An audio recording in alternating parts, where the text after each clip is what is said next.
This word problem says Isabel takes the bus to work. The bus ride to work costs her $2.50 each time. She could buy a bus pass for a one-time fee of $15 and would then only pay $1 each time to ride the bus. How many times would she have to take the bus in order for the cost to be the same? So, step number 1, let's highlight some important information. So, it says the bus ride to work costs her $2.50 each time. So that's the first piece of information we're given. Here's the second piece. She could buy a bus pass. There's a one-time fee of $15 and she would only pay $1 each time. And then what are we looking for? We are looking for the number of times she would have to take the bus in order for the cost to be the same. So that means we're looking for when those are equal.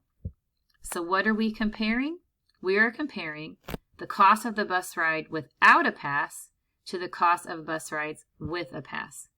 And what is the variable going to represent? Well, let's let X stand for the number of times she would have to take the bus. Okay? So it's the number of times, excuse my handwriting, it's hard to write on the screen, the number of times to take the bus. All right, so let's go ahead and let's fill in the information.